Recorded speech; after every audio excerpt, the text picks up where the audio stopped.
चलिए बच्चों, तो अब अपने को क्या है, आरटीपी सॉल्व करनी है। अब आरटीपी सॉल्व करना देखो बहुत ज्यादा इंपॉर्टेंट होता है, स्पेशली टेक्स्ट में, क्योंकि क्या होता है टेक्स्ट में अमेंडमेंट्स आते हैं। तो आरटीपी में ज्यादातर जो क्वेश्चंस आते हैं वो कहीं ना कहीं अमेंडमेंट्स को कवर करते हुए चलते हैं। फिर बोल रहा हूं, आरटीपी में ज्यादातर जो क्वेश्चंस आते हैं वो कहीं ना कहीं अमेंडमेंट्स को कवर करते हुए चलते हैं। तो अगर हम आरटीपी सॉल्व कर लेंगे तो उससे क्या है, अमेंडमेंट करने में बड़ी आसानी हो जाती है। तो ये मई 2025 अटेम्प्ट की टैक्स की आरटीपी हम लोग कर रहे हैं, इनकम टैक्स पार्ट। कौन सा part? Income tax part. GST part already हम कर चुके हैं, इनकम टैक्स पार्ट और कर लेते हैं, हो जाएगा। आइए, क्वेश्चन क्या बोल रहा है एनालाइज करने से पहले मैंने हमेशा आपको एक चीज हमेशा एक चीज बोली है, पहले एक बार ये देख लो हमसे पूछा क्या है। तो एक तो पहले सवाल में हमसे रेसिडेंशियल स्टेटस पूछ रहा है राज का, दूसरे सवाल में बोल रहा है अमाउंट ऑफ कैपिटल गेन निकालो, तीसरे सवाल में बोल रहा है ग्रॉस टोटल इनकम निकालो। और क्या क्वेश्चन आया है, एमसीक्यू में एक क्वेश्चन आया है कि भैया अमाउंट ऑफ डिडक्शन अवेलेबल निकालो। अमाउंट ऑफ डिडक्शन निकालने हैं चैप्टर 6A के, चैप्टर 6A के डिडक्शन निकालने हैं, मतलब हमें 80C से 80U के डिडक्शन निकालने को बोल रहा है। निकाल लेंगे, कोई बड़ी बात नहीं है।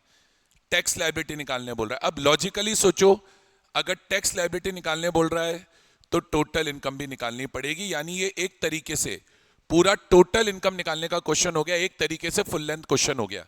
अच्छा, एक चीज और समझो, टैक्स में स्पेशली इनकम टैक्स में हमेशा पहले क्वेश्चन का जो लास्ट का लाइन है, ओल्ड रिजीम से करना है, न्यू रिजीम से करना है, 115 बीएससी लगाना है नहीं लगाना है, ये एक बार चेक करना बहुत जरूरी है। तो क्वेश्चन में हमें क्या बोल रहा है, एक बार पढ़ते हैं। क्वेश्चन बोल रहा है लास्ट लाइन, मिस्टर राज फॉलोज, अच्छा, कैश बेसिस ऑफ अकाउंटिंग। देखो यार, कैश बेसिस ऑफ अकाउंटिंग का कॉन्सेप्ट दो हेड में बड़ा इंपॉर्टेंट है, एक तो पीजीबीपी हेड में और एक अदर सोर्सेज हेड में। फिर बोल रहा हूं, कैश बेसिस ऑफ अकाउंटिंग का कॉन्सेप्ट दो जगह बहुत इंपॉर्टेंट है। और कैश बेसिस ऑफ अकाउंटिंग की इंपॉर्टेंस इतनी सी है कि अगर कोई पेमेंट होगा और एक्चुअली पे हुआ होगा तो हम लेंगे, वरना नहीं लेंगे। क्वेश्चन बोले यार ड्यू हो गया, मत लो। कोई इनकम है, रिसीव्ड हुई होगी तो लेंगे। अगर कोई इनकम रिसीव्ड ही नहीं हुई, सिर्फ अक्रूड है, तो हम उसमें दिमाग नहीं लगाएंगे। और बोल रहा है wants to opt out of default regime. अब डिफॉल्ट रिजीम तो 115 बीएससी में न्यू रिजीम वाली है।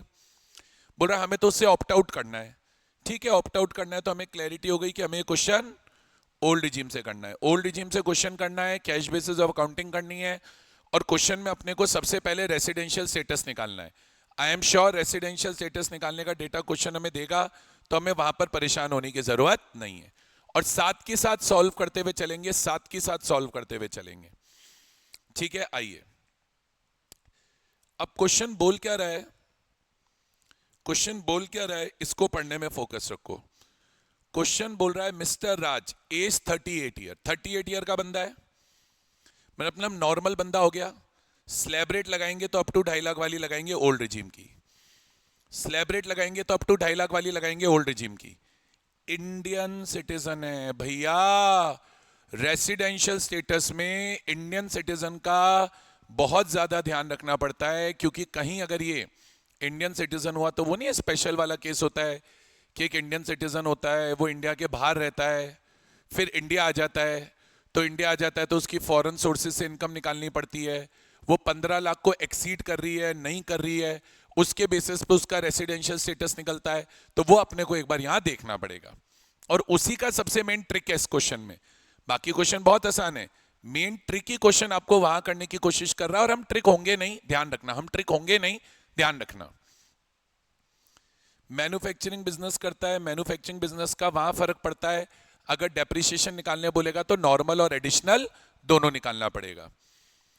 कनाडा में रहता है, he frequently visits India, visit Indian citizen who being outside India comes to visit India during previous year. लग रहा है शायद वो स्पेशल वाला जो अपना नोट है, जो स्पेशल वाला अपना केस है, शायद वो वाला पॉइंट यहां लगे, शायद लगे, देखना पड़ेगा। फॉर बिजनेस पर्पज आ रहा है, रेगुलर बेसिस पे आ रहा है।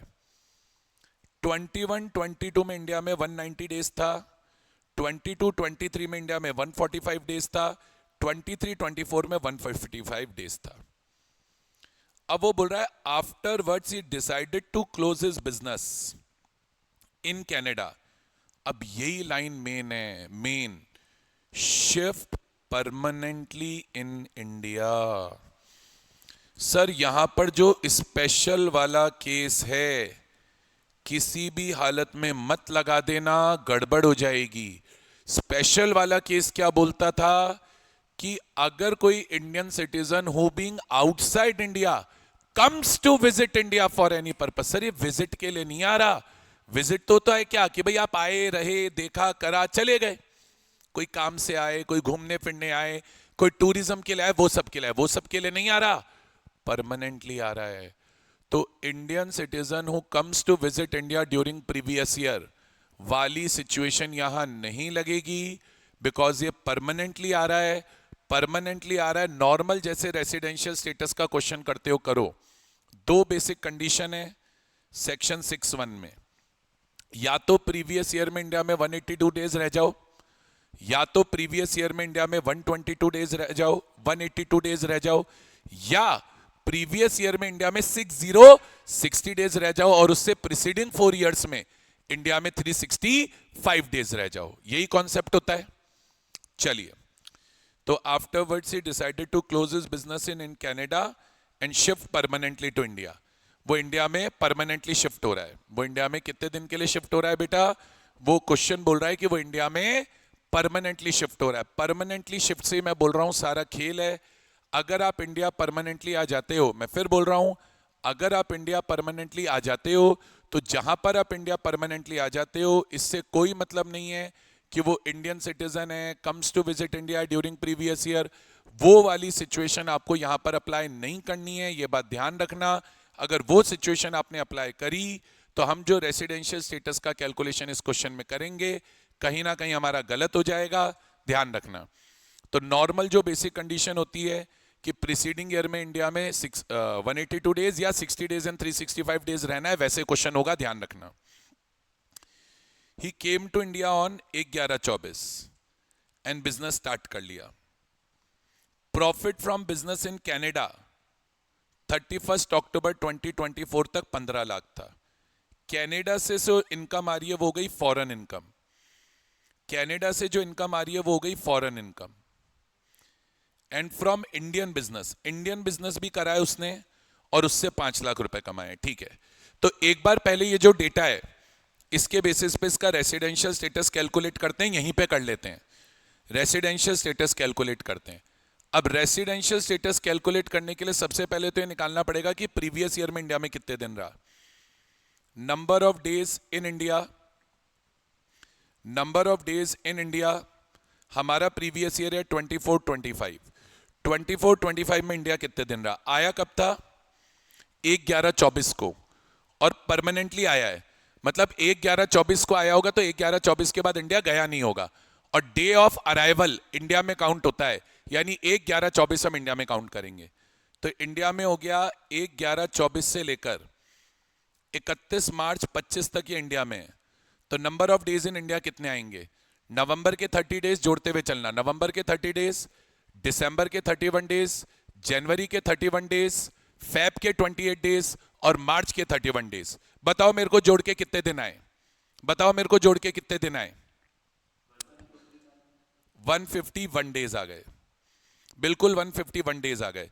तो अब 151 डेज आए तो जो पहली बेसिक कंडीशन थी कि प्रीवियस ईयर में इंडिया में 182 डेज होना चाहिए, वो तो फुलफिल नहीं हुई। दूसरी वाली चेक करेंगे। अब पिछले 4 साल में इंडिया में कितने दिन आया? Number of days in India पिछले 4 सालों में इंडिया में कितने दिन आया? इन प्रीसीडिंग 4 इयर्स। अब प्रीसीडिंग 4 इयर्स कौन कौन से हो गए पहले ये देखो। 24-25 से प्रीसीडिंग 4 ईयर, 2021, 21-22, 22-23, 23-24। अब देखो आया ही इंडिया कब है?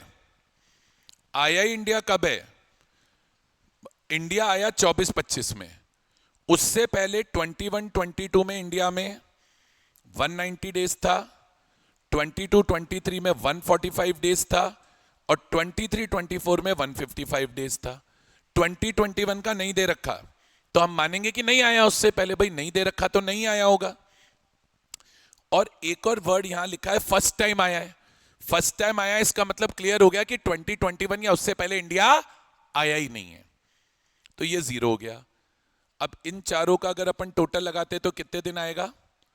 490 डेज आएगा। देखो आ रहा है क्या 490 डेज? 490 डेज आ रहा है क्या? चेक कर लो बेटा। ठीक है, तो अब प्रीवियस ईयर में इंडिया में 60 डेज और मोर भी है। प्रीसीडिंग 4 इयर्स में इंडिया में 365 डेज और मोर भी है। तो ये क्या बन गया? Resident of India. अब रेसिडेंट ऑफ इंडिया से तो हमारा काम नहीं चलेगा। रेसिडेंट ऑफ इंडिया से तो हमारा काम नहीं चलेगा। अब हमें रेसिडेंट में भी देखना पड़ेगा ओआर है या एनओआर है। अब 2 एडिशनल कंडीशन होती थी 6 में। कोई भी एक एडिशनल कंडीशन अगर हम पूरी कर देते थे तो एनओआर हो जाता था। तो पहली एडिशनल कंडीशन क्या थी? He should be in India for 729 days और less in preceding 7 years. In preceding 7 years, पिछले 7 सालों में इंडिया में 729 डेज या उससे कम होना चाहिए। तो भैया ये तो पिछले 4 सालों में इंडिया में 490 डेज था और क्वेश्चन बोल रहा है कि आया ही फर्स्ट टाइम 21-22 में, यानी उससे पहले तो इंडिया में आया ही नहीं। तो पिछले 7 सालों में भी इंडिया में कितने दिन होगा? 490 डेज ही होगा। 490 डेज ही होगा यानी 729 डेज और लेस होगा। तो ये हो गया नॉन ऑर्डिनरी रेसिडेंट। ये हो गया नॉन ऑर्डिनरी रेसिडेंट। तो क्वेश्चन का याद करो, एमसीक्यू का पहला पार्ट क्या था? मिस्टर राज का रेसिडेंशियल स्टेटस निकालना था। तो मिस्टर राज का रेसिडेंशियल स्टेटस हो गया resident but non ordinary resident. तो अगर हम एमसीक्यू सॉल्व करने जाते हैं तो क्वेश्चन पूछ रहा है what is the residential status of mister Raj for previous year 24-25। तो आप बोलेंगे वो रेसिडेंट है और रेसिडेंट में भी नॉन ऑर्डिनरी रेसिडेंट है। ये हमारा क्वेश्चन नंबर 1 हो गया। अब आगे बढ़ते हैं क्वेश्चन में। अब क्वेश्चन में आगे क्या इंफॉर्मेशन दे रखी है? He does not own any house property in Mumbai. Mumbai में कोई घर नहीं है, अच्छी बात है। He is staying in a rented accommodation. Rented घर में रह रहा है।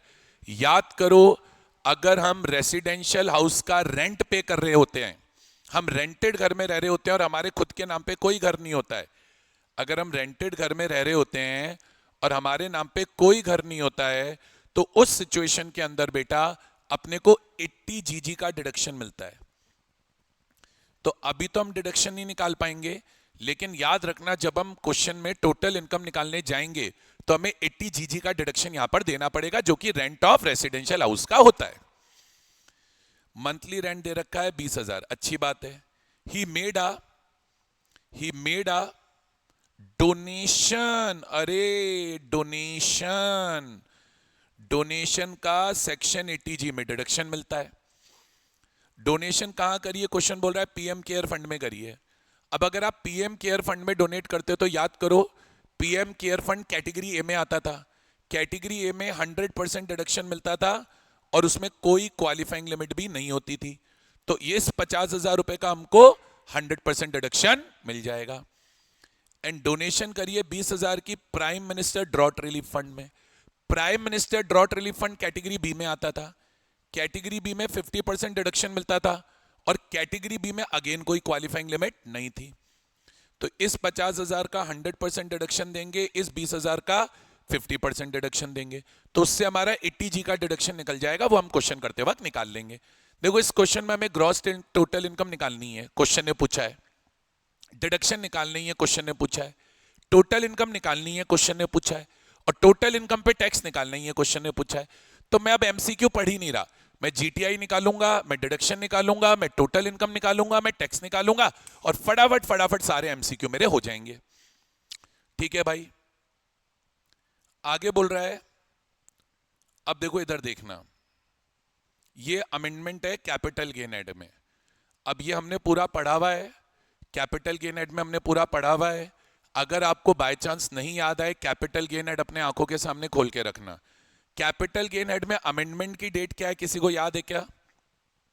क्योंकि उसी के अकॉर्डिंग अपना कैपिटल गेन निकालूंगा मैं। कैपिटल गेन में अमेंडमेंट की डेट क्या है, किसी को याद है क्या? बताओ, बोलो बेटा, कैपिटल गेन में अमेंडमेंट की डेट क्या है? वेरी गुड, 23 जुलाई 2024 है। कैपिटल गेन एड में अमेंडमेंट की डेट 23 जुलाई 2024 है। He had purchase 10,000 debentures 9% of ABC Private Limited in August 2020 at the rate of rupees 150 each, यानी ये हमारी COA हो गई 150 each। Face value of each debenture is 100 रुपए। फेस वैल्यू 100 रुपए, फेस वैल्यू से अभी हमें कोई मतलब नहीं है। Cost of acquisition 150 rupees each है, 10,000 डिबेंचर हमने खरीदे हैं। ही सोल्ड 2500 डिबेंचर्स इन अप्रैल 2024। उसने अप्रैल 2024 में कितने डिबेंचर बेच दिए? 2500 डिबेंचर बेच दिए, अच्छी बात है। Eight the rate of rupees 175 each, 175 each में बेचे हैं, तो FVOC हो गई 175। अब पहले यहां दिमाग लगाओ, बेचे कब है? अप्रैल 24 में, यानी हमने बेचे हैं अमेंडमेंट आने से पहले, बिफोर 23 जुलाई 2024। अब याद करो डिबेंचर्स का अमेंडमेंट, मैंने जो आपको पीरियड ऑफ होल्डिंग की टेबल सिखाई है उसके जस्ट नीचे मैंने बताया है कि 23 जुलाई या उसके बाद, 23 जुलाई या उसके बाद डिबेंचर्स का कैपिटल गेन हमेशा शॉर्ट टर्म मानते हैं। 23 जुलाई के बाद हमेशा शॉर्ट टर्म मानते हैं। अब ये 23 जुलाई के तो पहले का है ना यार, 23 जुलाई के बाद, 23 जुलाई या उसके बाद डिबेंचर्स को शॉर्ट टर्म में डाल दिया इन्होंने कि बोले शॉर्ट टर्म ही मानेंगे, पर ये तो 23 जुलाई के पहले का है। 23 जुलाई के पहले का है तो आप शॉर्ट टर्म नहीं मान सकते, आपको पीरियड ऑफ होल्डिंग निकालना पड़ेगा, उस पर डिपेंड करेगा शॉर्ट टर्म है लॉन्ग टर्म है, पहली चीज। दूसरी चीज, 23 जुलाई से पहले 3 तरह के पीरियड ऑफ होल्डिंग थे, 12 महीने, 24 महीने, 36 महीने। ये 12 महीने में नहीं आ रहा, 24 महीने में नहीं आ रहा, 36 महीने में आ रहा है, तो अपने को पीरियड ऑफ होल्डिंग देखना पड़ेगा पहले तो डिबेंचर्स का। तो अब खरीदे अगस्त 2020 में थे, बेचे अप्रैल 24 में। क्योंकि अप्रैल 24 में बेचे हैं और अगस्त 2020 में खरीदे थे, तो मेरे हिसाब से ये जो 2500 डिबेंचर्स हमने बेचे हैं इनका period of holding greater than 36 months आएगा, देयरफॉर LTCA। अब बेचे कितने में? FVOC क्या है? बेचे कितने में? वो बोल रहा है हमने बेचे हैं 175 ईच में, तो 175 हमारी FVOC हो गई। और कितने डिबेंचर बेचे हैं? 2500, तो 175 इंटू 2500, 175 इंटू 2500 कितना आ रहा है बताओ? 175 इंटू 2500, जल्दी बोलो, 175 इंटू 2500 कितना आ रहा है? फटाफट बताओ, फिर से बताना पड़ेगा एक बार आपको, फिगर्स में बताओ। 437,500, अच्छी बात है। अब क्योंकि 23 जुलाई से पहले बेचे हैं और लॉन्ग टर्म है, तो 23 जुलाई से पहले तो इंडेक्सेशन भी होता था। लेकिन अगर आप जाके नोट्स में ध्यान दोगे तो मैंने बोला था 23 जुलाई से पहले भी 3 केसेस में इंडेक्सेशन नहीं होता था। 3 केसेस में स्लम सेल में इंडेक्सेशन नहीं होता था, LTCG 112A में इंडेक्सेशन नहीं होता था, और डिबेंचर और बॉन्ड में भी नहीं होता था, चेक कर लो लिखा हुआ है। तो इंडेक्सेशन होगा नहीं, सीधे COA माइनस करेंगे। एक डिबेंचर 150 का है, COA इंटू 2500, बताओ COA कितनी आई? फटाफट कैलकुलेट करके बताओ, COA कितनी आई? फटाफट कैलकुलेट करके बताओ, कोई भी एक जना बोलो।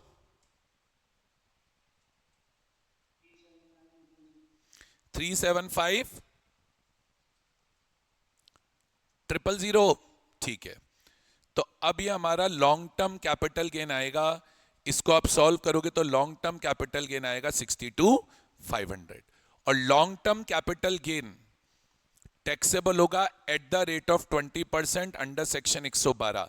अगेन मैंने 20% का लॉन्ग टर्म गेन पे टैक्स इसलिए लगाया है क्योंकि ये ट्रांजैक्शन 23 जुलाई के पहले का है। सेक्शन 112 में जाके आपको चेक करना पड़ेगा कि 23 जुलाई से पहले लॉन्ग टर्म कैपिटल गेन पे 20% का टैक्स लगता था। तो जब मैं इस क्वेश्चन में टैक्स निकालने जाऊंगा तो लॉन्ग टर्म कैपिटल गेन पे 20% का टैक्स लगाऊंगा, ध्यान रखना। अच्छा, और क्या बोल रहा है? रिमेनिंग 7500 डिबेंचर्स इन अगस्त 2024। रिमेनिंग 7500 डिबेंचर मैंने अगस्त 2024 में बेचे हैं, अगस्त 2024 में बेचे, यानी ऑन और आफ्टर 23 जुलाई 2024। तो अब ये ऑलवेज शॉर्ट टर्म हो गए डिबेंचर। 23 जुलाई के बाद इन्होंने बोल दिया भैया हम डिबेंचर को ऑलवेज शॉर्ट टर्म मानेंगे। ऑलवेज शॉर्ट टर्म मानेंगे तो इंडेक्सेशन का तो चक्कर ही नहीं है। 7500 डिबेंचर बेचे हैं 155 ईच में, एफवीओसी हो गई 155। इसको ऐसे भी कर सकता हूं, एफवीओसी 155। खरीदे कितने में थे? खरीदे थे 150 के अंदर, देख लो 150 में खरीदे थे, तो माइनस सीओए 150, तो 150 करके 5 रुपए आया, 5 रुपए एक डिबेंचर का है। बेचे कितने हैं? 7500, तो 7500 इंटू 5 मेरा शॉर्ट टर्म कैपिटल गेन आएगा, मेरा एसटीसीजी आएगा 37,500। बताइए बच्चों, कैपिटल गेन की कैलकुलेशन क्लियर है? इस क्वेश्चन में सबसे अच्छा पॉइंट कैपिटल गेन का है और एक और पॉइंट है। पहले बताइए कैपिटल गेन की कैलकुलेशन क्लियर है? Very good. अब इधर देखना, interest on debenture is due on 30 June. Debenture का इंटरेस्ट ड्यू होता है 30 जून पे and 31 December of every year. मतलब हमें डिबेंचर पे इंटरेस्ट भी मिल रहा है। अब इंटरेस्ट निकालते वक्त एक बात ध्यान रखनी है, जो अपन गलती कर जाते हैं कि डिबेंचर के ऊपर जो इंटरेस्ट मिलता है, भाई डिबेंचर पे क्या कोई भी शेयर हो, इंटरेस्ट हमेशा फेस वैल्यू पर मिलता है, इंटरेस्ट हमेशा फेस वैल्यू पे मिलता है। तो अब अपने को क्या है, इंटरेस्ट निकालना पड़ेगा। अब इंटरेस्ट निकालने में बहुत चक्कर है। अब इंटरेस्ट निकालने में चक्कर क्या है मैं आपको बताता हूं। सर आप समझो, इस टाइमलाइन को समझो, इस टाइमलाइन को समझो जो मैं आपको बता रहा हूं। भाई इंटरेस्ट मिलेगा एक तो 30 जून को, यानी 30 जून 24 को, और एक इंटरेस्ट इन्होंने बोला मिलेगा 31 दिसंबर 24 को। अब हो क्या गया, हो क्या गया, अगर आप ध्यान दोगे तो हमने क्या करा है, अप्रैल 2024 में 2500 डिबेंचर बेच दिए। तो ये अगर मैं अप्रैल 2024 पकड़ता हूं तो अप्रैल 2024 को तो मैंने 2500 डिबेंचर सोल्ड कर दिए। तो एक्चुअल में मेरे पास 10,000 डिबेंचर थे, 2500 तो मैंने बेच दिए। तो 30 जून को मेरे पास सिर्फ 7500 डिबेंचर्स हैं। तो 30 जून को मेरे को जो इंटरेस्ट मिलेगा सिर्फ 7500 डिबेंचर्स पे मिलेगा। देखो भैया, इंटरेस्ट आपको जब मिलेगा तो उतने ही डिबेंचर पे मिलेगा ना यार जितने आपके पास हैं। 2500 तो आपने बेच दिए, तो जब 30 जून आएगी तो मुझे तो 7500 डिबेंचर का ही इंटरेस्ट मिलेगा, पहली चीज। दूसरी चीज, इंटरेस्ट मिलेगा 30 जून को, और इंटरेस्ट मिल रहा है जून और दिसंबर में, इंटरेस्ट मिल रहा है जून और दिसंबर में। मतलब अभी जो 30 जून को मुझे इंटरेस्ट मिलेगा उससे पहले आखिरी बार इंटरेस्ट मेरे को दिसंबर में मिला होगा, पिछले दिसंबर में। इसका मतलब जनवरी, फरवरी, मार्च, अप्रैल, मई, जून, मुझे 6 महीने का इंटरेस्ट मिलेगा। अब देखो कितना ट्रिक बात है, कैश बेसिस पर है। अगर यही अक्रूवल बेसिस पे होता तो हमको इंटरेस्ट मिलेगा पिछले दिसंबर के बाद। तो जनवरी 24, फरवरी 24 और मार्च 24 का जो इंटरेस्ट है वो तो प्रीवियस ईयर 23-24 का है, और अप्रैल 24, मई 24 और जून 24 का जो इंटरेस्ट है वो इस साल का है। लेकिन अभी तो कैश बेसिस है, तो हमने पहले तो कोई इंटरेस्ट दिखाया ही नहीं होगा क्योंकि पहले वो मिला ही नहीं होगा। अब जून में मुझे एक साथ 6 महीने का इंटरेस्ट मिलेगा तो मैं टैक्सेबल भी 6 महीने का ही करूंगा, पहली चीज। दूसरी चीज, भैया इंटरेस्ट आपको जो मिलेगा वो 7500 डिबेंचर पे ही मिलेगा, क्योंकि आपके पास अभी तो 7500 डिबेंचर ही है। तो जिस दिन कंपनी इंटरेस्ट देती है वो रिकॉर्ड डेट होती है, तो रिकॉर्ड डेट वाले दिन जो डिबेंचर होल्डर होता है उसी को इंटरेस्ट मिलता है। तो रिकॉर्ड डेट पे तो मेरे पास 7500 डिबेंचर ही थे, तो 7500 डिबेंचर पे मेरे को इंटरेस्ट मिलेगा, और एक डिबेंचर 100 का है, तो 7500 इंटू 100, रेट ऑफ इंटरेस्ट है 9%, और मेरे को इंटरेस्ट मिलेगा 6 महीने का, यानी 6/12। कैलकुलेट करके बताओ इंटरेस्ट ऑन डिबेंचर कितना आया जो कि टैक्सेबल हो जाएगा अदर सोर्स में। मैं कह रहा हूं कैलकुलेट करके बताओ इंटरेस्ट ऑन डिबेंचर कितना आएगा जो टैक्सेबल हो जाएगा अदर सोर्स में, बताओ। तो इंटरेस्ट ऑन डिबेंचर मेरा आ गया 33,750। ठीक है, अब आगे बढ़ो। अब क्वेश्चन और क्या बोल रहा है, बोले जो रिमेनिंग 7,500 डिबेंचर थे वो हमने अगस्त 24 में बेच दिए। अगस्त 24 यहां कहीं आएगा बीच में, तो जो ये वाले 7,500 डिबेंचर थे वो हमने अगस्त 2024 में बेच दिए। तो दिसंबर आते आते तो मेरे पास कोई डिबेंचर बचे ही नहीं है। तो कोई डिबेंचर अगर दिसंबर आते आते बचे ही नहीं है तो उस पर मुझे कोई इंटरेस्ट मिलेगा ही नहीं। तो बस मेरा इंटरेस्ट हो जाएगा 33,750।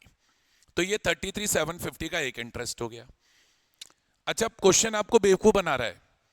आपको कॉस्ट इन्फ्लेशन इंडेक्स देके रखे हैं, कोई काम के ही नहीं है। सोचो क्यों नहीं है। 23 जुलाई से पहले के डिबेंचर लॉन्ग टर्म थे, लेकिन 23 जुलाई से पहले इंडेक्सेशन होता नहीं था। 23 जुलाई से बोल दिया कि डिबेंचर और बॉन्ड को हमेशा शॉर्ट टर्म मानना है, तो वहां भी कोई इंडेक्सेशन नहीं हुआ। तो इस क्वेश्चन में जो कॉस्ट इन्फ्लेशन इंडेक्स दे रखे हैं आपको कंफ्यूज करने के लिए दे रखे हैं, कोई काम के नहीं है। बस हो गया, क्वेश्चन खत्म, यही है। अब अपने को क्या करना होगा, अब अपने को क्या करना होगा, इस बंदे की टोटल इनकम निकालनी होगी।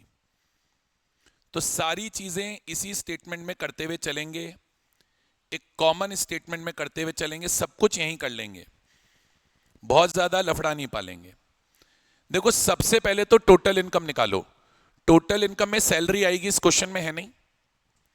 सैलरी के बाद अगर आप एनालाइज करोगे तो हाउस प्रॉपर्टी आएगा। हाउस प्रॉपर्टी की इनकम इस क्वेश्चन में नहीं है। फिर आता है पीजीबीपी। पीजीबीपी में अगर आप ध्यान दोगे तो क्वेश्चन के अंदर अपने को दो बिजनेस की इनकम है, एक कनाडा बिजनेस की 15 लाख और एक इंडियन बिजनेस की 5 लाख। तो दो बिजनेस की हमारे को इनकम दे रखी है, दो बिजनेस की हमें इनकम दे रखी है। कनाडा बिजनेस की दे रखी है, कनाडा बिजनेस की इनकम दे रखी है 15 लाख। अब दिमाग लगाओ, ये 15 लाख हमारे लिए टैक्सेबल नहीं होंगे। क्यों नहीं टैक्सेबल होंगे 15 लाख, कोई बता सकता है? ये 15 लाख मैंने टैक्सेबल नहीं की। क्यों नहीं टैक्सेबल किए, कोई बता सकता है? क्योंकि ये रेसिडेंट है और रेसिडेंट में एनओआर है। तो फॉरेन इनकम, ये तो फॉरेन इनकम है ना यार, कनाडा की इनकम है, तो फॉरेन इनकम ओआर के लिए टैक्सेबल होती है, ना एनओआर के लिए टैक्सेबल होती है, ना एनआर के लिए। तो ठीक है। अच्छा, एक एक्सेप्शन केस था कि अगर बिजनेस इंडिया से कंट्रोल हो तो ओआर एनओआर दोनों के लिए टैक्सेबल होती है, पर यहां तो नहीं लिखा कि बिजनेस इंडिया से कंट्रोल हो रहा था, तो बस कनाडा की इनकम हमारे लिए टैक्सेबल होगी नहीं। Indian income is taxable for all whether OR NOR NR. तो इंडियन बिजनेस की जो इनकम आई है 5 लाख, वो टैक्सेबल हो जाएगी। चलो, तो पीजीबीपी की मेरी इनकम आ गई 5 लाख, बहुत बढ़िया। पीजीबीपी के बाद आता है कैपिटल गेन। अब कैपिटल गेन मैंने ऑलरेडी निकाल दिया, देखो साइड में निकला हुआ है। कैपिटल गेन मैंने ऑलरेडी निकाल दिया। कैपिटल गेन एक तो मेरे को डिबेंचर पे लॉन्ग टर्म हुआ है 62,500 और एक शॉर्ट टर्म हुआ है 37,500। तो लॉन्ग टर्म गेन मुझे हुआ है 62,500 का और शॉर्ट टर्म गेन मुझे हुआ है 37,500 का। बहुत अच्छी बात है सर, ये भी बढ़िया कर दिया आपने, कैपिटल गेन भी आ गया। कैपिटल गेन के बाद आता है बेटा अदर सोर्स। अदर सोर्स में अभी अभी आप ध्यान दो, हमने इंटरेस्ट निकाला था डिबेंचर का, हमने इंटरेस्ट निकाला था डिबेंचर का। अब डिबेंचर का इंटरेस्ट ये हमारा निकला था 33,750, तो वो भी मैं दिखा देता हूं। तो 33,750 ये मैंने दिखा दिया। बस इनकम के नाम पे तो यही है क्वेश्चन में। इसका टोटल करोगे तो आपकी क्या आएगी, ग्रॉस टोटल इनकम। बताओ मुझे टोटल करके ग्रॉस टोटल इनकम कितनी आई? 6,33,750, यही आ रही है क्या? ठीक है। तब पीछे याद करो एक एमसीक्यू था, पीछे याद करो एक एमसीक्यू था जिसने ग्रॉस टोटल इनकम भी पूछी थी। ये रहा देखो, what will be the gross total income of Raj, third वाला एमसीक्यू। तो ये हो गया 6,33,750। सेकंड वाला एमसीक्यू भी कर सकते हो, सेकंड वाला एमसीक्यू भी कर सकते हो। Amount of capital gain, amount of capital gain long term gain आया था 62,500 और शॉर्ट टर्म गेन आया था 37,500। तो long term gain 62,500, short term gain 37,500। Long term gain निकल गया, ग्रॉस टोटल इनकम निकल गई। अच्छा, अब क्वेश्चन में डिडक्शन निकालते हैं। अब डिडक्शन में याद करो, एक तो 80 जीजी का था। अब किसी को याद है 80 जीजी का डिडक्शन कैसे निकलता था? 80 जीजी का डिडक्शन कैसे निकलता था, किसी को याद है? कैलकुलेशन बता दो बस, बाकी कैलकुलेट मैं कर दूंगा। 80 जीजी का डिडक्शन निकलता था rent paid minus 10% of adjusted GTI, या वो निकलता था 25% ऑफ एडजस्टेड जीटीआई, या वो होता था 5,000 रुपए पर मंथ। यही होता था। तो अब तो पहले तो मुझे एडजस्टेड जीटीआई निकालनी पड़ेगी ना यार। अब एडजस्टेड जीटीआई कैसे निकलती थी? जो भी आपकी ग्रॉस टोटल इनकम है, मेरी ग्रॉस टोटल इनकम है 633,750, उसमें से माइनस करनी होती थी long term gain 112, long term gain special वाला 112 ए, लॉन्ग टर्म गेन के बाद एसटीसीजी स्पेशल वाला नॉर्मल वाला नहीं, 111 ए, और सारे डिडक्शन माइनस करने होते थे सिवाय 80 जीजी के। तब लॉन्ग टर्म गेन जो स्पेशल वाला है अंडर सेक्शन 112, वो अपने को हटाना होगा। 112 भी हटता है, 112 ए भी हटता है। अब लॉन्ग टर्म गेन यहां पर कितना दे रखा है? अपन ने कैलकुलेट किया था 62,500, माइनस अपने को सारे डिडक्शन करने हैं। अब क्वेश्चन को एनालाइज करते वक्त अपने को सामने आया था दो ही डिडक्शन है, एक तो डिडक्शन अंडर सेक्शन 80 जी था और एक जीजी था। तो पहले जी निकाल लें कितना है। तो जी में क्या था? एक तो पीएम केयर फंड था, पीएम केयर फंड में हमने 50,000 रुपए डोनेट किए थे, तो उसका तो 100% डिडक्शन मिलेगा। और एक prime minister drought relief fund था, drought relief fund category B में आता है, डोनेट 20,000 किया, उसका 50% डिडक्शन मिलेगा, यानी कि 10,000 रुपए। तो 80 जी का डिडक्शन कितना हो गया? 50,000 प्लस 10,000, 60,000 रुपए। ये भी आपने हटा दिया। इसको हटाने के बाद आपकी एडजस्टेड जीटीआई आएगी। बताओ एडजस्टेड जीटीआई कितनी आई, जल्दी बोलो।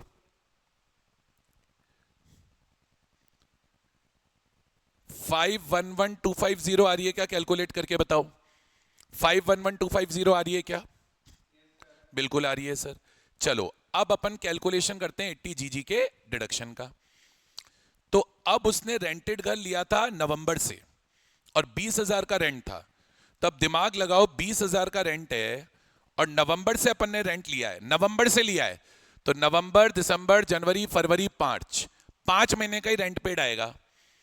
तो रेंट है 20,000 का इंटू 5 माइनस एडजस्टेड जीटीआई का 10%, माइनस एडजस्टेड जीटीआई का 10%। मेरी एडजस्टेड जीटीआई कितनी है? 511,250। 511,250 का 10% कितना आएगा? 511,250। तो 20,000 इंटू 5 1 लाख, 1 लाख माइनस 511,250, यह आएगा 48875। कोई प्रॉब्लम? कोई प्रॉब्लम? फिर एडजस्टेड जीटीआई का 25% करना है। अब मेरी एडजस्टेड जीटीआई कितनी है? 511,250। तो 511,250 का करो 25%, करो 25%, कितना आ रहा है 511,250 का 25%?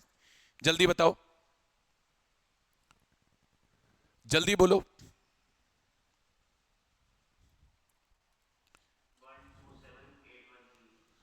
127,813। बहुत बढ़िया बात है, बहुत बढ़िया बात है। और 5,000 रुपए पर मंथ होता है ये, तो 5 महीने हैं, तो 5,000 पर मंथ इंटू 5, 25,000। अब डिडक्शन मिलता था which ever is less, which ever is less करोगे तो इनमें, इनमें और इनमें विच एवर इज लेस, तो यही वाला अमाउंट आएगा। तो 80 जीजी का डिडक्शन हो गया 25,000, तो माइनस 80 जीजी का डिडक्शन और कर दो 25,000। टोटल डिडक्शन कितने हो गए पहले कैलकुलेट करो। 50, 10, 60, 60 और 25 डिडक्शन हो गए 85,000 के। अब अगर आप डिडक्शन माइनस कर लेते हो तो डिडक्शन माइनस करने के बाद आपकी टोटल इनकम आ जाती है। मुझे बताओ डिडक्शन माइनस करने के बाद मेरी टोटल इनकम कितनी आई? मुझे बताओ डिडक्शन माइनस करने के बाद कितनी आई? 548,750। अब याद करो पीछे एक एमसीक्यू था जिसने टोटल डिडक्शन पूछे थे, तो मेरे टोटल डिडक्शन आ गए 85,000। पीछे एक एमसीक्यू था जिसने टोटल डिडक्शन पूछे थे, तो तो what is the amount of deduction available, तो ये हो गया 85,000।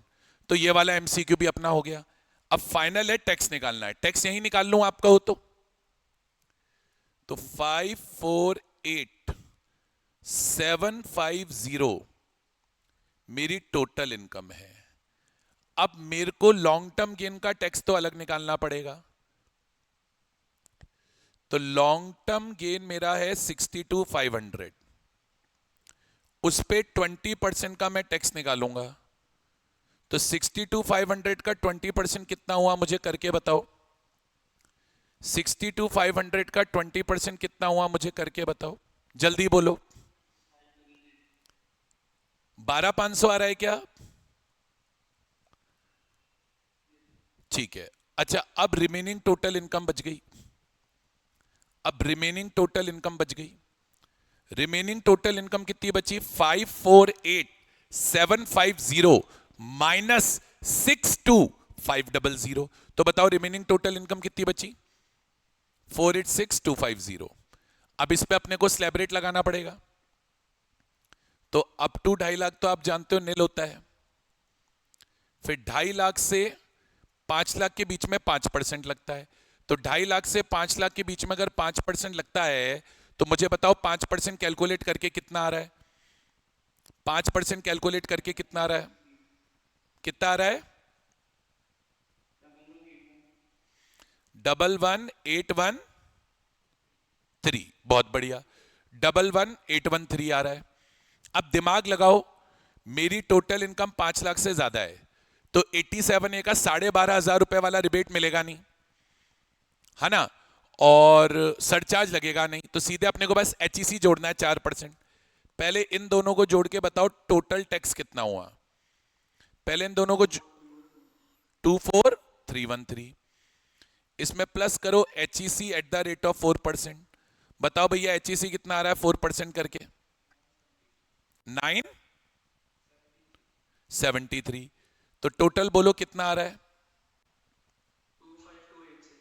25,286। अब आप याद करो, भूलना मत ये सब चीजें। टैक्स को राउंड ऑफ करना होता है नियरेस्ट टू 10, तो राउंड ऑफ करूंगा तो 25,290 मेरा टैक्स आएगा। 25,290 मेरा टैक्स आएगा। तो क्वेश्चन नंबर 5 का आंसर हो गया 25,290। यहां पर आकर बेटा हमारा एमसीक्यू खत्म होता है, जिसके 5 पार्ट्स थे। बड़ा आसानी से हो गया, ऐसा कोई बहुत हार्ड एमसीक्यू नहीं था। थोड़ी सी चीजें याद रखने वाली हैं, अगर वो हम याद रखेंगे तो एमसीक्यू हो जाएगा। अब इसमें देखो ये वाला अमेंडमेंट जो था सबसे मेन अमेंडमेंट था, बाकी चीजें तो कोई अमेंडमेंट नहीं है, बाकी सब चीजें तो नॉर्मल है, पिछले 10 सालों से ऐसे ही होता है। तो ये एक अमेंडमेंट था जो इसमें लगा, बाकी तो कोई अमेंडमेंट था नहीं, और एकदम इजी सा सवाल था, एकदम आराम से हो गया। कोई प्रॉब्लम इस क्वेश्चन में? चलिए, तो अगर अब इस क्वेश्चन में हमको कोई प्रॉब्लम नहीं है तो अब अपन आते हैं डिस्क्रिप्टिव वाले क्वेश्चंस पे। देखो अब डिस्क्रिप्टिव वाले क्वेश्चन में क्या है ना, अपने को साथ के साथ क्वेश्चन को सॉल्व करते हुए चलना है। साथ के साथ क्वेश्चन को सॉल्व करते हुए चलेंगे, एक शॉर्ट एंड सिंपल तरीके से क्वेश्चन को करेंगे, जिससे हमारा आंसर भी निकल जाए और जल्दी भी हो जाए। आइए,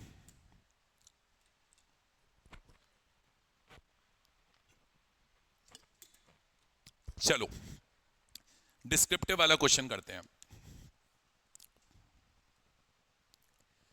डिस्क्रिप्टिव वाले क्वेश्चन में बच्चों, ये जो क्वेश्चन है सैलरी एड का क्वेश्चन है। मैं क्वेश्चन नहीं कर रहा, मैं क्वेश्चन नहीं करूंगा। मैं आपको बार बार बोल रहा हूं, इनकम टैक्स में पहले ये चेक कर लो ओल्ड रिजीम से करना है न्यू रिजीम से करना है, क्योंकि मेरे को पता ही नहीं है मैं क्वेश्चन को किस हिसाब से सोचूं, ओल्ड के हिसाब से सोचूं, न्यू के हिसाब से सोचूं। जब तक मुझे नहीं पता मैं कैसे सोचूंगा, मैं नहीं सोचूंगा। क्वेश्चन बोल रहा है you are required to compute income chargeable under the head salaries in the hands of Kunal for assessment year 25-26, assuming that he wants to pay tax under default regime. Default regime मतलब new regime हो गई। अब याद करो salary add में new regime में कहां कहां फर्क आते थे। सैलरी एड में एक तो न्यू रिजीम के अंदर अगर हम क्वेश्चन करते हैं तो जो अदर अलाउंसेज होते थे, जैसे एजुकेशन अलाउंस होता था, हॉस्टल अलाउंस होता था, उनका एग्जेम्पशन हमें न्यू रिजीम में नहीं मिलता। दूसरा न्यू रिजीम में कहां फर्क आता था? दूसरा न्यू रिजीम में यह फर्क आता था कि जो एचआरए का भी एग्जेम्पशन है वो न्यू रिजीम में नहीं मिलता था। तीसरा फर्क ये आता था, जब हम क्वेश्चन को न्यू रिजीम से करते थे तो हमें स्टैंडर्ड डिडक्शन 50,000 की जगह 75,000 मिलता था।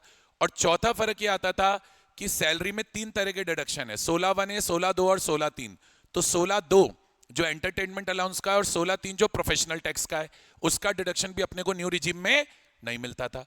अब ये सब बातें ध्यान रखते हुए क्वेश्चन करते हैं। अब क्योंकि मेरा क्वेश्चन पहले पढ़ रखा है तो मैं आपको बता देता हूं बिगिनिंग में, इस क्वेश्चन में बाकी ना तो कोई लीव इनकैशमेंट सॉरी ना तो एचआरए है, ना कोई अदर अलाउंसेस हैं, ना इस क्वेश्चन के अंदर कोई प्रोफेशनल टैक्स है, ना कोई एम्प्लॉयमेंट टैक्स है, ना कोई एंटरटेनमेंट अलाउंस है। तो बस एक जगह मेन फर्क आना है। कहां पे मेन फर्क आना है? जब हम स्टैंडर्ड डिडक्शन माइनस करेंगे तो 50,000 की जगह 75,000 रुपए का करेंगे। तो थोड़ा थोड़ा मैंने आपको रिकैप भी करा दिया और अब क्वेश्चन कर लेते हैं। चलिए, ये सब बातें आपको भी एग्जाम में फटाफट फटाफट अपने माइंड में सोचनी चाहिए, मुझे ऐसा लगता है, क्योंकि अगर ये बातें आप एग्जाम में सोचते हुए चलोगे तो क्वेश्चन में जो ओल्ड रिजीम न्यू रिजीम के फर्क होते हैं उनसे अपना क्वेश्चन जल्दी से ठीक हो जाएगा। कुणाल, एज 27 ईयर है, is an employ in a private company posted in Delhi. He was appointed on 1/2/23। ठीक है, 1/2/23 को बना था इन द स्केल ऑफ 60,000, 1,000, 70,000। चलो, सबसे पहले बेसिक सैलरी निकाल लो, सबसे पहले बेसिक सैलरी निकाल लो, निकालते हुए चलेंगे। तो अब आप ये समझो 1/2/23 से लेकर 31/1/24 तक, 1/2/23 से लेकर 31/1/24 तक, तो इसकी सैलरी रहेगी 60,000 रुपए। रहेगी कि नहीं रहेगी सैलरी 60,000 रुपए? भाई 1/2/23 को ये अपॉइंट हुआ तो 1/2/23 से लेकर 1/2/24 तक तो सैलरी 60,000 ही रहेगी या नहीं रहेगी बताओ।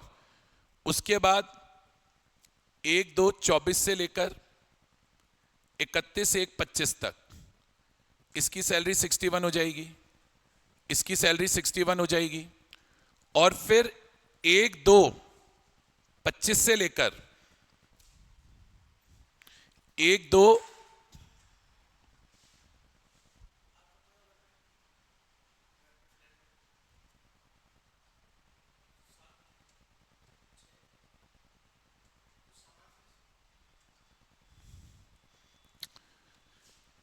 1/2/25 से लेकर 1/2/25 से लेकर 31/1/26 तक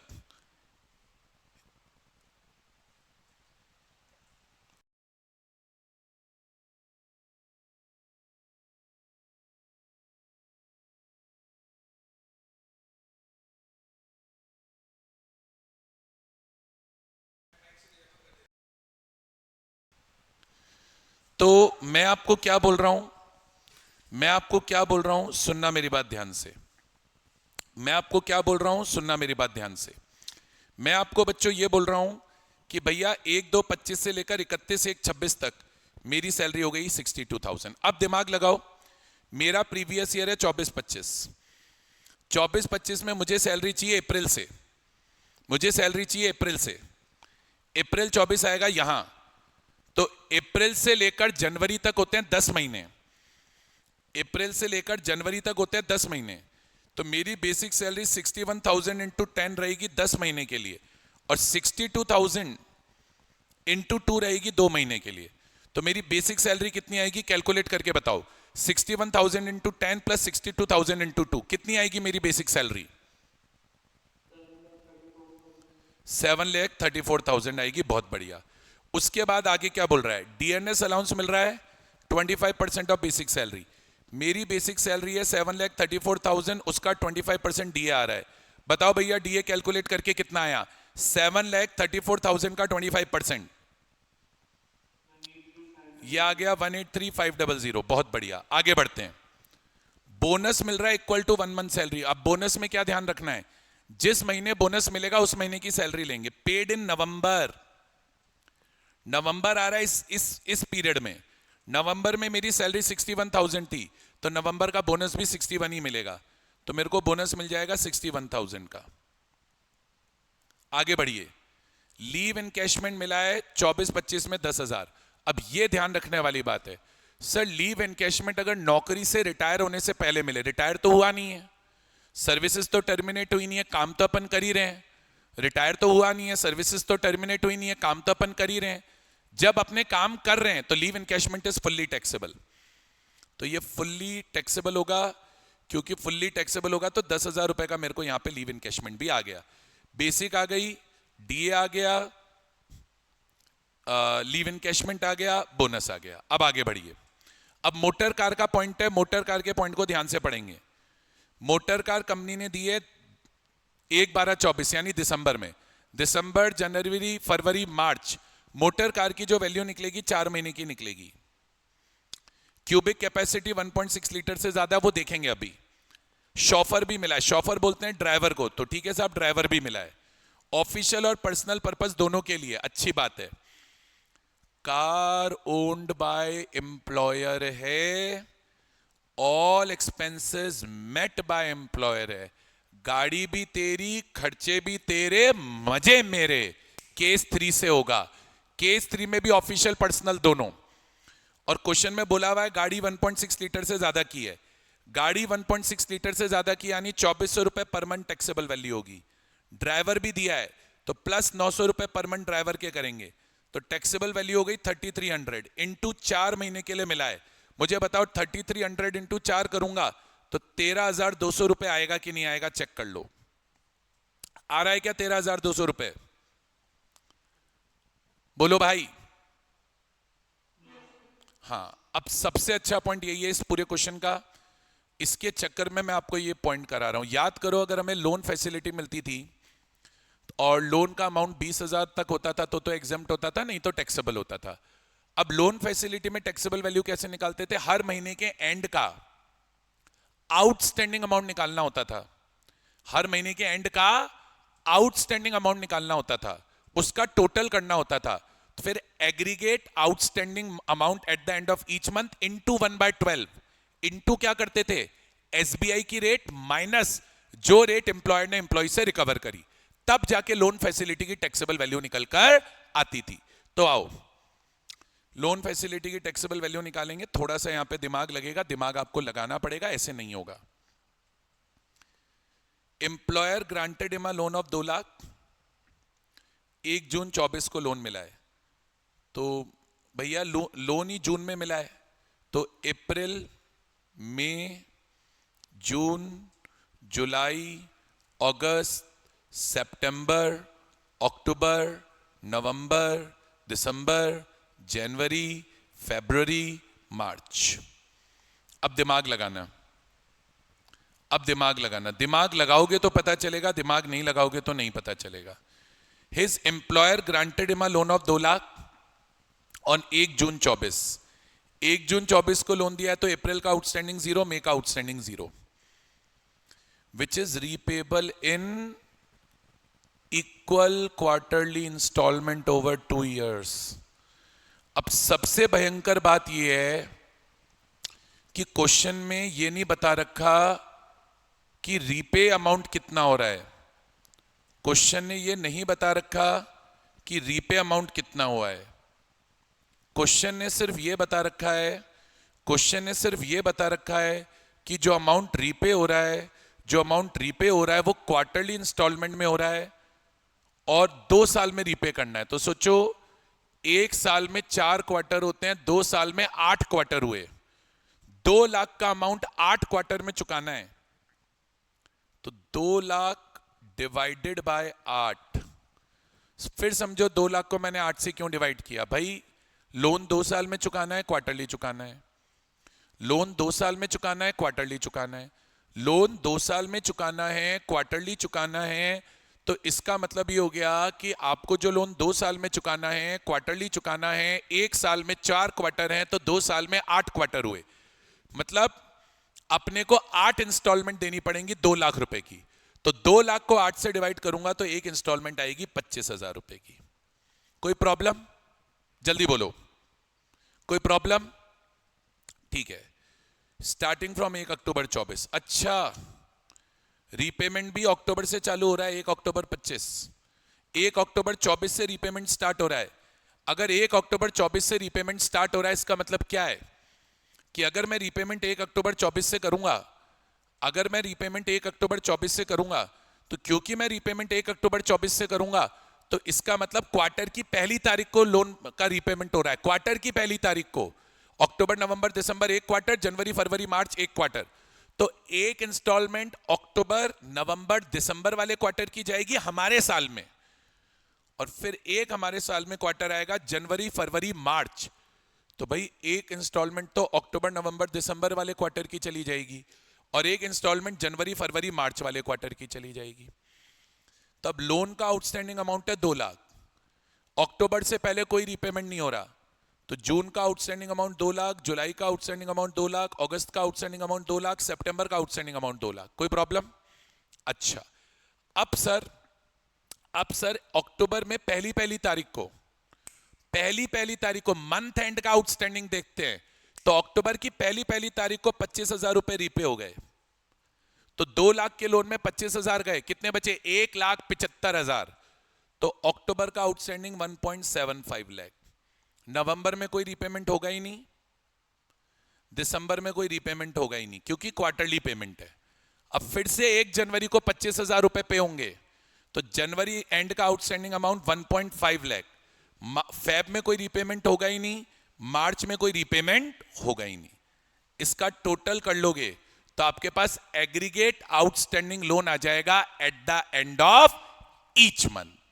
मुझे बताइए ये कैलकुलेशन आपको समझ में आ रही है कि नहीं आ रही? फटाफट बोलिए। आ गई समझ में? चलिए, तो मुझे टोटल बताइए कितना आ रहा है बेटा, फिगर में बोलो प्लीज। 1,775,000 17,75,000 आ गया। सही बात है। अब इंटरेस्ट फैसिलिटी निकाल लेते हैं कितने की आ रही है। मेन पार्ट तो हो गया सवाल का। स्टेट बैंक ऑफ इंडिया की रेट है 9.5% और कंपनी हमें दे रही है 5.5 पे, तो 17,75,000 इंटू 1/12 इंटू 9.5 माइनस 5.5 4% हो गया, तो 4%। कैलकुलेट करके बताओ कितना आ रहा है मुझे। 17,75,000 इंटू 1/12 इंटू 4%, बोलिए कितना आ रहा है? 5917। तो ये टैक्सेबल वैल्यू आ गई लोन फैसिलिटी की, ये टैक्सेबल वैल्यू आ गई लोन फैसिलिटी की। तो अभी तक हमारे अमाउंट तो हमने सारे कैलकुलेट कर लिए साथ की साथ, बात के लिए हमने कुछ नहीं छोड़ा। बेसिक आ गई, डीए आ गया, बोनस आ गया, लीव इनकैशमेंट आ गया, मोटर कार आ गई, लोन फैसिलिटी आ गई। अभी तक न्यू रिजीम ओल्ड रिजीम में कोई डिफरेंस वाले पॉइंट नहीं आए हैं। आगे देखते हैं आगे क्या बोल रहा है। अच्छा, ये रेंट फ्री अकोमोडेशन है, मैं नहीं करूंगा, मैं रेंट फ्री अकोमोडेशन लास्ट में करूंगा। अभी क्वेश्चन में 2 पॉइंट और हैं, क्वेश्चन में 2 पॉइंट और हैं। पहले ये 2 पॉइंट करके फिर मैं आरएफए पे आऊंगा। बताया ना ये बात कि आरएफए में हमेशा लास्ट में निकालता हूं, या नहीं याद है ये बात? और मैंने ये भी बताया था आरएफए लास्ट में इसलिए निकलता है क्योंकि उसमें फिर सैलरी जो आरएफए की निकलती है उसमें बहुत सारे आइटम आते हैं, तो कोई आइटम मिस ना हो, इसलिए मैं आरएफए का कैलकुलेशन हमेशा लास्ट में करता हूं। Furniture and appliances provided with the house. अच्छा, ये भी आरएफए का ही पॉइंट है, छोड़ दो एक बार ये पढ़ो। His colleagues gifted him a mobile phone. देखो पहली चीज कलीग्स ने दिया है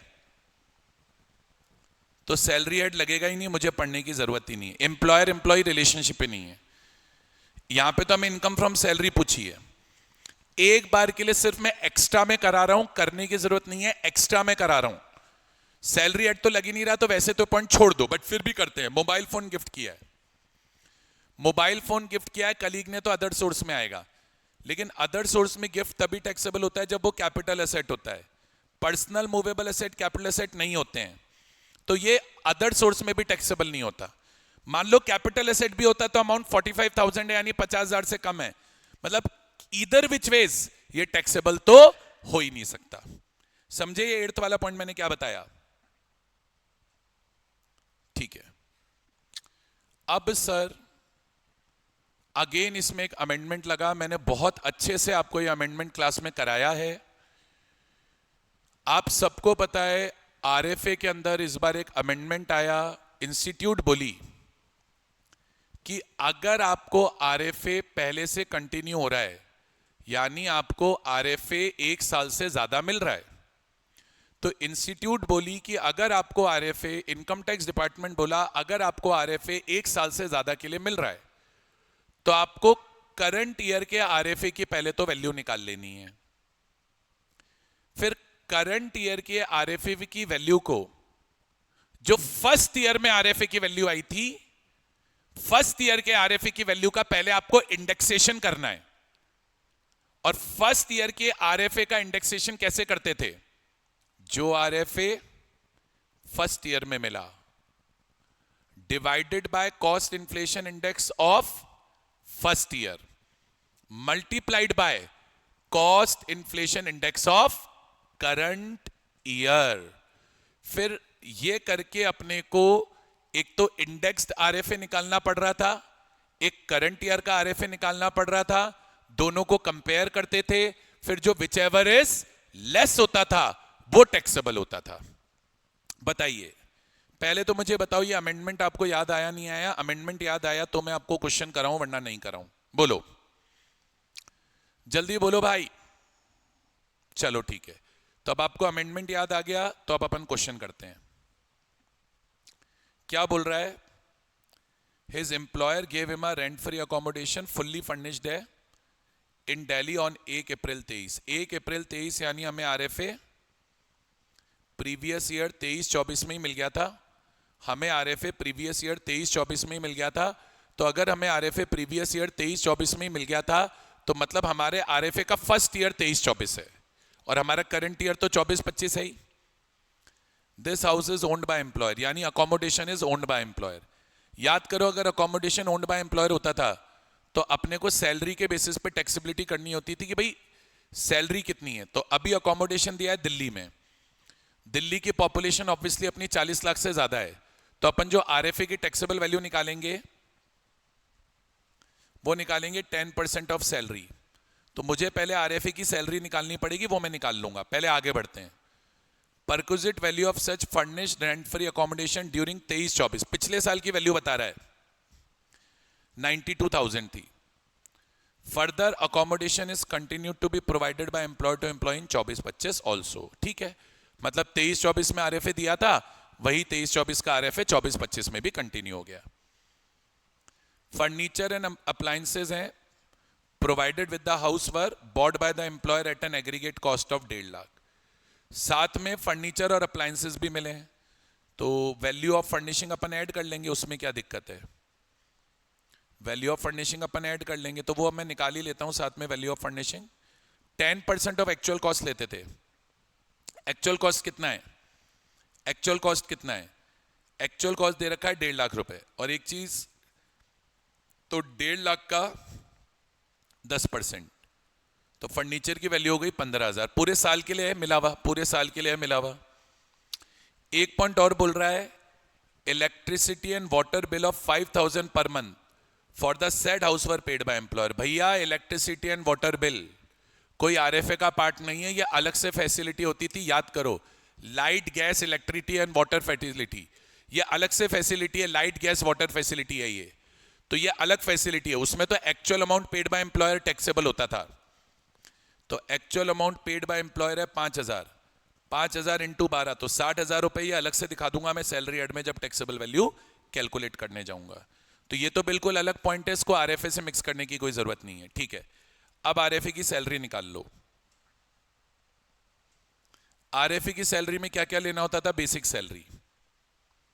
बेसिक सैलरी मैं ऑलरेडी निकाल के बैठा हूं, 7,34,000। बेसिक सैलरी में ऑलरेडी निकाल के बैठा हूं, 7,34,000 प्लस डीए। डीए मेरा निकला हुआ है, डीए मेरा निकला हुआ है 1,83,500। डीए मेरा लिखा हुआ है 1,83,500, और इफ कितना है? 60% है। तो डीए क्योंकि मेरा 1,83,500 है, तो उसका मुझे करना होता है 60% प्लस बोनस। बोनस अपने को मिला था 1 मंथ सैलरी का, बोनस है 61,000, तो 61,000 का अपना बोनस आ गया, 61,000 का अपना बोनस आ गया। और क्या लेते थे? कमीशन लेते थे, है नहीं। और क्या लेते थे? Other allowances. कोई अदर अलाउंस क्वेश्चन में नहीं है, कोई भी अदर अलाउंस क्वेश्चन में नहीं है। और एक पॉइंट और मैंने इसमें आपको सिखाया कि अगर लीव इनकैशमेंट या कोई भी दूसरा रिटायरमेंट बेनिफिट नौकरी छोड़ने से पहले मिलता है तो वो भी सैलरी में आता है। तो लीव इनकैशमेंट भी मिला इस क्वेश्चन में 10,000 का। इसको जोड़ोगे तो आपकी सैलरी आएगी। तो पहले तो मुझे जोड़ के बताओ सैलरी कितनी आ रही है, पहले तो मुझे जोड़ के बताओ सैलरी कितनी आ रही है। कितनी बेटा?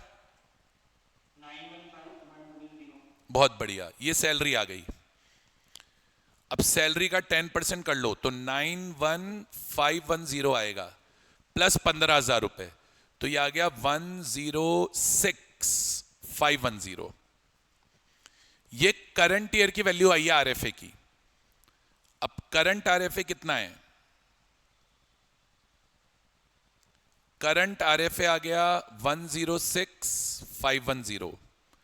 इसको कंपेयर करेंगे पिछले साल के आरएफए के इंडेक्सेशन से।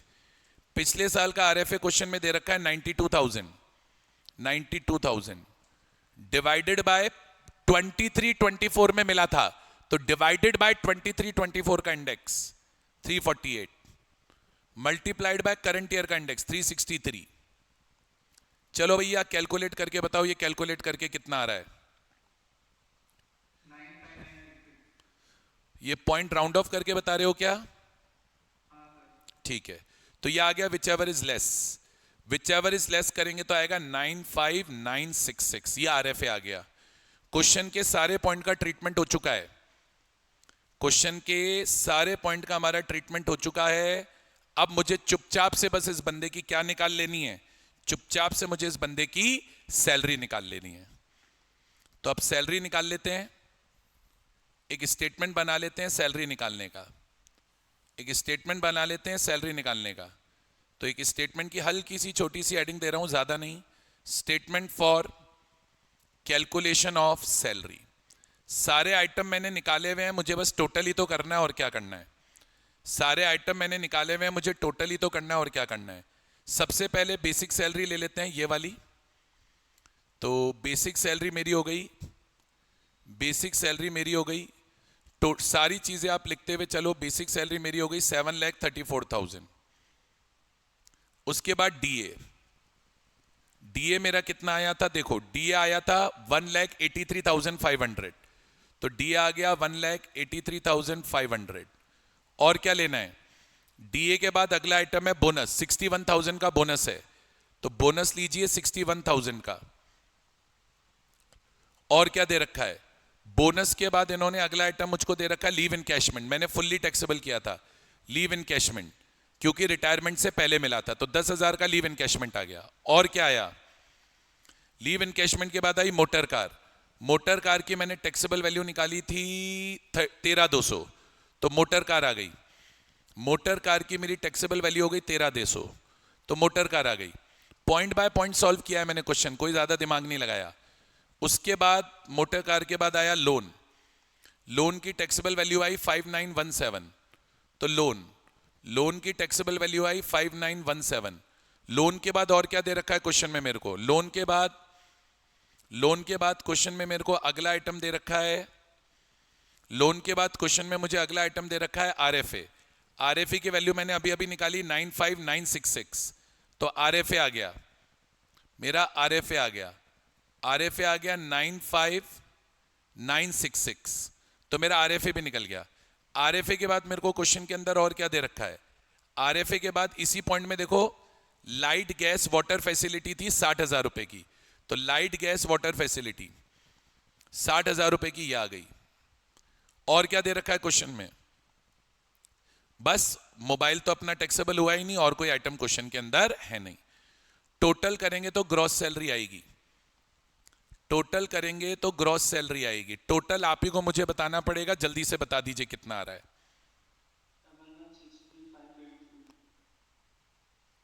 ठीक है, अब माइनस करना बच गया स्टैंडर्ड डिडक्शन। स्टैंडर्ड डिडक्शन 75,000 का मिलेगा, क्योंकि न्यू रिजीम से हम कर रहे हैं। और मैंने आपको जैसा कि क्वेश्चन कराते वक्त ही बोल दिया था, इस क्वेश्चन में सिवाय डिडक्शन के ओल्ड और न्यू रिजीम का कोई और पॉइंट नहीं है। तो इसको अगर आप माइनस करोगे तो कितना आएगा?